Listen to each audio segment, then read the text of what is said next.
Karibu Tabora, karibu Toronto. Palipo na umoja kwa siku ya leo tumekusanyika hapa watu wapatao 72, maaskofu wakiwa 15 na wachungaji wakiwa 57. Tumekutana kwa ajili ya tukio ambalo limetokea jana la kusitishwa kwa mkutano wetu. Nasi tumekuja na kauli ambayo tunahitaji kusema ili kwamba jamii iweze kujua na vyombo vya habari viweze kujua na Watanzania wote waweze kujua. Kwa hiyo tunalo tamko letu ambalo litazungumzwa na kiongozi wetu ambaye tumemkaribisha. Karibu katibu kwa ajili ya kutamka matamko yetu.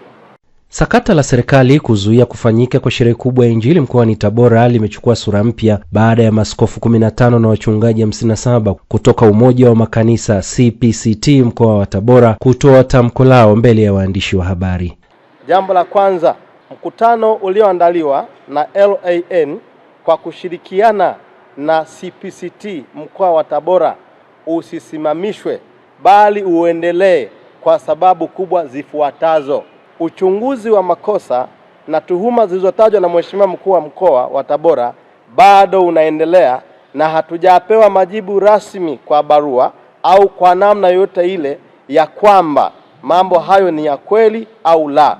Hivyo tunapongoja uthibitisho huo, tunaomba mkutano huu uweze kuendelea kwa ajili ya faida ya wananchi wa mkoa wa Tabora kwa ujumla.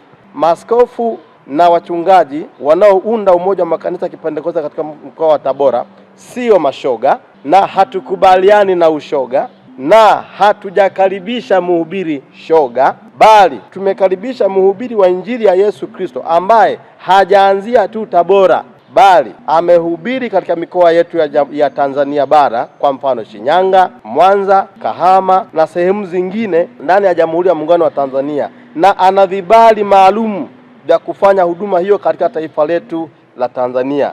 Yeye mwenyewe anapingana na anakemea ushoga na tuna ushahidi wa baadhi ya mahubiri yake katika kukemea ushoga. CPCT ni chombo kinachofanya kazi kikatiba bila kuvunja sheria za Jamhuri ya Muungano wa Tanzania ili kulinda mahusiano ya serikali na dini. Hivyo tunaomba vyombo vya habari na kamati za ulinzi na usalama ngazi ya wilaya na ngazi ya mkoa muendelee kutoa ushirikiano wa kutosha tunapoendelea katika mkutano huu na tunapoendelea kuihudumia jamii yetu katika mkoa wa Tabora kupitia mkutano huu wa ALN. Mheshimiwa Mkuu wa Mkoa amefanya maamuzi bila kushirikisha maaskofu, bila kushirikisha wachungaji wanaounda Umoja wa Makanisa ya Kipentekoste katika mkoa wetu wa Tabora kikamilifu. Sisi CPCT mkoa wa Tabora hatuna mahusiano yoyote na hivyo viashiria vya alama za LGBT kwa namna yoyote, na imani yetu inapingana sana na mambo hayo. Moja ya kazi muhimu ambayo inafanywa na CPCT, yani Baraza la Makanisa ya Kipentekoste katika mkoa wa Tabora na nchi nzima, ni kushirikiana na serikali katika kuimarisha umoja na mshikamano katika taifa letu, kati ya serikali, viongozi wa dini na wananchi kwa ujumla. Mungu awabariki sana na asanteni kwa kutusikiliza. Lakini vipi kuhusu alama na rangi ambazo zimetiliwa shaka na mamlaka za serikali mkoani hapa katika vipeperushi na mipira iliyokuwa inatolewa bure kwa wanafunzi wa shule za msingi manispaa ya Tabora? Ninaomba tu nifafanue kile kitu ambacho kilifafanuliwa na mkuu wa mkoa jana kwa habari ya huduma yetu kujihusisha na watu wanaojihusisha na mapenzi ya jinsia moja. Kwanza naomba nilikatae hilo.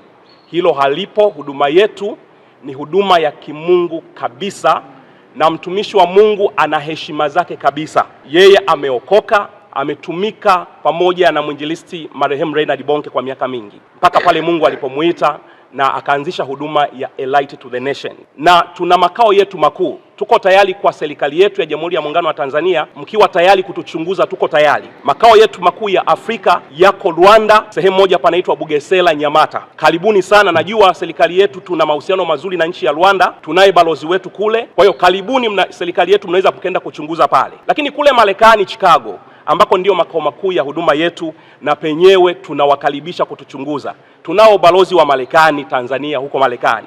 Kwa tunawakaribisha, tuko tayari kuchunguzwa. Huduma yetu tunasimamia mambo matatu. Jambo la kwanza ni kuhubiri neno la Mungu kwa waliopotea. Jambo la pili kuhamasisha kujenga mwili wa Kristo, na jambo la tatu tunasaidia wenye uhitaji. Sasa naomba nifafanue hiki ambacho kilielezwa kwamba kina mahusiano. Alama hii ni alama ya kiganja yenye vidole vitano. Haina mahusiano yoyote na kitu kinachoitwa ushoga. Waandishi wa habari, ninyi mnaweza mkaingia Google mkajaribu kusearch. Alichokionyesha mheshimiwa jana ni kitu ambacho kinatumiwa na watu wa stationery. Ukiandika hands with heart vector image, utaiona hiyo image ya mikono mingi. Haina mahusiano yoyote na watu wanaojihusisha na mapenzi ya jinsia moja. Kwa hiyo naomba nilikanushe kabisa hilo. Sasa kwa nini tukabuni nembo hii katika vitabu vyetu lakini katika mpira? Jambo la kwanza, kama tunavyojua, watoto hupenda kujifunza kwa kupenda kuangalia rangi. Sasa tuliweka kiganja hiki kikiwa na maana kamili. Hata jana kwa mkuu wa mkoa walipotukaribisha, tuliweza kuelezea namna ambavyo nakwenda kuelezea sasa hivi. Inamaanisha nini hivi vidole vitano? Hii picha ambayo ina alama ya kopa inamaanisha upendo wa Mungu kwa mwanadamu. Na huu upendo wa Mungu kwa mwanadamu, yako mambo matano ambayo mwanadamu anapaswa kuyakumbuka, ambayo tukienda shuleni tunawaambia jambo la kwanza, tunawaambia vijana wafanye hivi, watasema najisikia vizuri. Sasa hii inaitwa habari njema. Habari njema ni kwamba Mungu anampenda kila mtu. Ndicho tunachohubiri kwenye huduma yetu.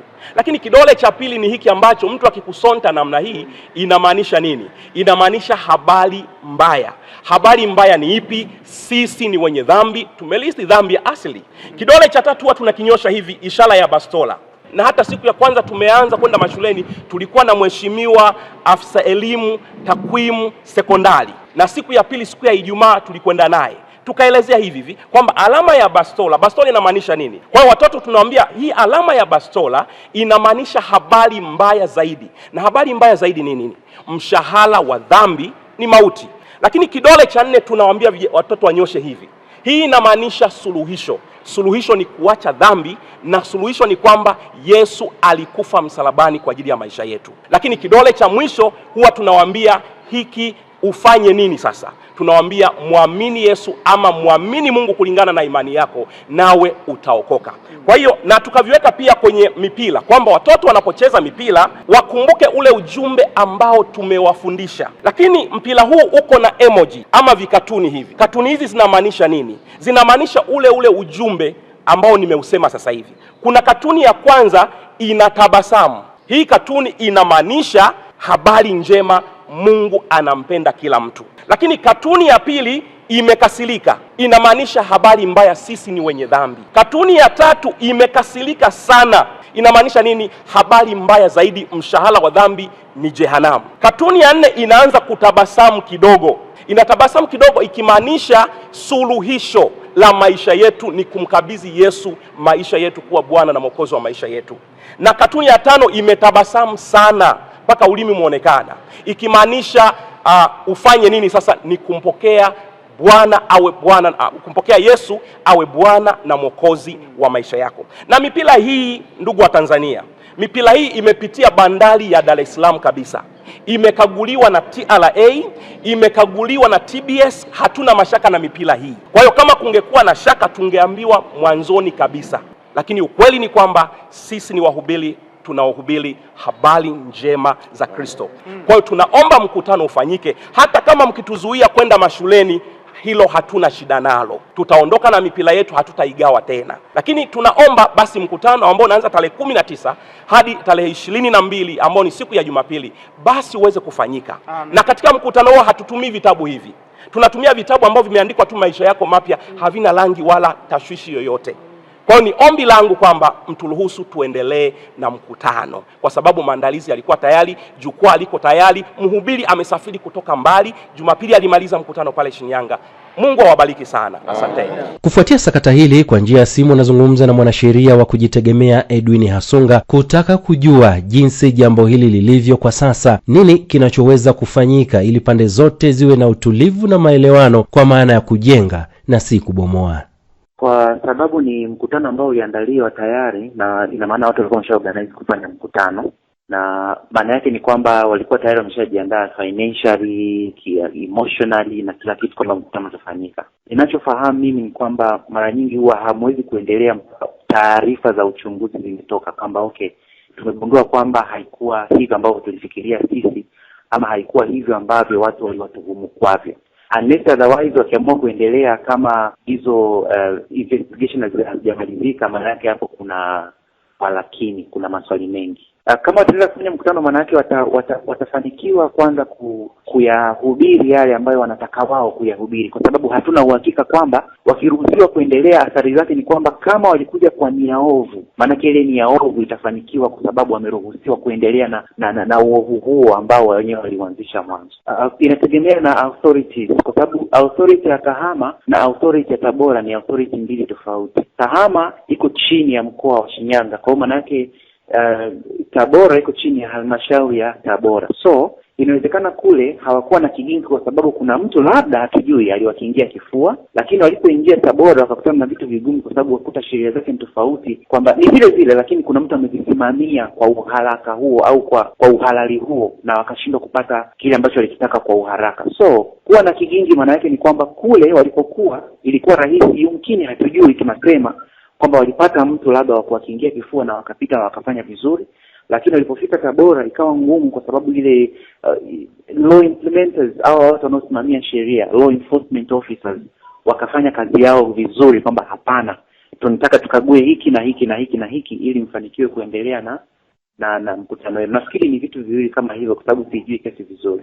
Kikubwa kwanza ni wao kukataa kwamba hatujaja na nia ambayo wao wanaisema, unless otherwise wameprove kwamba hicho walichokiona wao kweli kinahusisha mambo hayo. Hiyo ni namba moja. Lakini namba mbili, inabidi wawe na kama ni mwanasheria ambaye anaweza kawasaidia zaidi kwenye kujibu maswali wenyewe, kwa sababu kuna vitu vingine ambavyo usipojibu kisheria vinakufunga mwenyewe. Lakini ili waweze kufanikiwa zaidi, watafute hata kama ni advocate ambaye anaweza kumlipa hapo Tabora, najua wako wengi, ili awasaidie kwenda kujibu haya maswali na wawe naye mpaka itakapotimia. Maana sasa hivi kila kitu ni vita. Sometimes inawezekana kweli hivyo vitu vipo, ama inawezekana wameamua tu kuwawekea hizo hiana.